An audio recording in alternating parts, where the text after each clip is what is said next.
جو مدرسہ ہے مولانا ظرف علی خان دامت برکاتہم العالیہ کا، اس مدرسے کے قریب ایک کوٹھی ہے، اور یہاں کے جو لوگ ہیں بہت اچھے لوگ ہیں، مسلمان ہیں، سنی ہیں، اہل سنت ہیں۔ ان کے کسی لڑکے کا یہ ہے کہ اس کی منگنی ہوگی پرویزی کسی لڑکی کے ساتھ، یہی شیخ محمد کے لوگوں کے ساتھ، اور جب منگنی ہو گئی تو اب نکاح کا وقت آ گیا، تو انہوں نے کہا کہ نکاح ہم نہیں دیں گے۔ پرویزیوں نے کہا یا ہمارے ساتھ بحث کرو، مباحثہ کرو، ہم اپنا مولوی لاتے ہیں، تم اپنے مولوی لاؤ۔ اگر پرویزی ہمارا جیت گیا تو لڑکے کو پرویزی اہل قرآن ہونا پڑے گا، منکر حدیث ہونا پڑے گا، تو پھر لڑکی دے دیں گے۔ اور اگر یہ ہے کہ تمہارا مولوی جیت گیا، مسلمان جیت گیا، پرویزی تو ہے مرتد بے ایمان، تو اس لیے کہہ رہا ہوں میں، اگر تمہارا مسلمان سنی جیت گیا تو پھر یہ ہے کہ لڑکی والے ہم لوگ بھی ہے کہ ہم بھی مسلمان ہو جائیں گے، یہ کریں گے۔ چنانچہ ہمارے بھائی مولانا عبدالرشید صاحب شیخ الحدیث اشرف المدارس کے حضرت نے مجھے بتایا کہ بھائی اس قسم کا مسئلہ ہے اور اس میں آپ نے آنا ہے۔ اب ہم 3-4 شیخ الحدیث جا رہے ہیں، میں مولانا عبدالرشید صاحب اشرف المدارس کی شیخ الحدیث، مولانا اسحاق صاحب جو مسلم شریف پڑھاتے ہیں، مولانا عبدالہادی صاحب جو مناظر اسلام ہیں، اور کچھ ساتھی ہمارے، ہم چلے گئے وہاں۔ گفتگو طے یہ ہو گئی کہ مولانا گفتگو کریں گے عبدالرشید صاحب، اور جیسے ہم لوگ، وہ کہہ رہے تھے نہیں آپ گفتگو کریں گے، جیسے ہم لوگ وہاں پہنچے،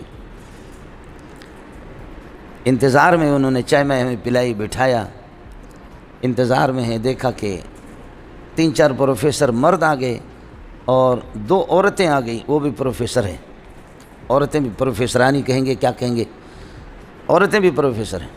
وہ عورتیں اتنی تیز ہیں، اب انہوں نے کہا کہ بس شروع کرو۔ حضرت سے میں نے عرض کیا کہ خواتین کے ساتھ ہم خواتین سے کیا گفتگو کریں گے، اگر ہم جیت بھی جائیں گے تو تب بھی ذلت ہے ہمارے لیے کہ تم نے کون سے عالم سے بحث کی، اور اگر ہار گئے خاتون، کسی خاتون نے ہمیں ہرایا تو ہمارے جیسے رسوا کوئی نہیں ہوگا کائنات کے اندر۔ اس لیے میں نے قسم اٹھائی کہ میں گفتگو نہیں کرتا، آپ کر لیں۔ تو حضرت نے فرمایا کہ گفتگو کرتے ہیں تب بھی ذلیل ہے، اور نہیں کرتے ہیں، راہ فرار اختیار کرتے ہیں تو اور زیادہ ذلیل ہے کہ عورتوں سے ڈر گئے۔ اب گفتگو کرنی ہے، میں نے کہا آپ گفتگو کر لے، میں آپ کو آہستہ آہستہ اشارہ دیتا جاؤں گا، آپ گفتگو کریں۔ تو حضرت نے فرمایا کہ ہاں، کس طرح آپ لوگ حدیث کو نہیں مانتے؟ تو انہوں نے کہا کہ آپ کس طرح مانتے ہیں، آپ بتائیں اس کی دلیل۔ تو مولانا نے فرمایا کہ قرآن اللہ کا کلام ہے، اور اس کی وضاحت کے لیے حدیث ضروری ہے، حدیث اس کی تشریح ہے، اس کے بغیر کیسے قرآن؟ تو اس خاتون نے کہا الف لام را تلک آیت الکتاب المبین، مولانا ابانا یبین و ابانتاً سے مبین کا معنی کھلم کھلا، بالکل واضح، بالکل واضح، بالکل واضح۔ جو چیز مکمل واضح ہے، اب سورج کے لیے اور کون سی چراغ لائیں گے دکھانے کے لیے؟ قرآن بالکل واضح ہے، اس کے لیے کس وضاحت کی ضرورت ہے؟ بل ہوا آیت بینات، کیوں ہے بینات؟ بالکل واضح۔ مولانا غریب حافظ نہیں ہے، حضرت نے فرمایا کہ یہ عربی میں ہے اور موجز کلام ہے، مختصر ہے۔ تو اس نے کہا اعجمی و عربی، کیا عربی کیا اعجمی، دونوں برابر ہے، سب اس کو سمجھتے ہیں۔ حالانکہ اس آیت کا مقصد ہی یہ نہیں ہے، لیکن اس خاتون نے مغالطہ دیا حضرت کو۔ اب چونکہ حضرت حافظ ہی نہیں ہے، یہ آیت اللہ آپ کا بھلا کریے کہ 24ویں پارے کے آخر میں بھی ہے، اور یہ آیت 14ویں پارے میں بھی ہے۔ سیاق و سباق سے جو آدمی ترجمہ پڑھاتا ہے، تفسیر پڑھاتا ہے، اس کو، ورنہ اس نے ایسا مغالطہ دیا اعجمی و عربی، کیا عربی کیا اعجمی، بل کلاہما یستویان، دونوں اس میں اعجمی عربی برابر ہے، سب اس کو آسانی سے سمجھ سکتے۔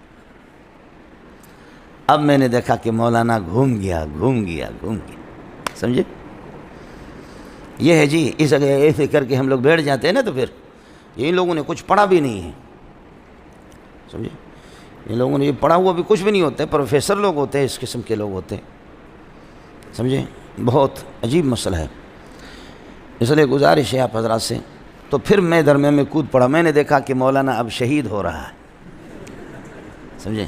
مولانا کو پسینے پہ پسینہ آ رہا ہے، پسینے پہ پسینہ آ رہا ہے، پسینے پہ پسینہ، پسینے پہ پسینہ، مولانا اب شہید ہو گیا، سمجھ شریف میں کی۔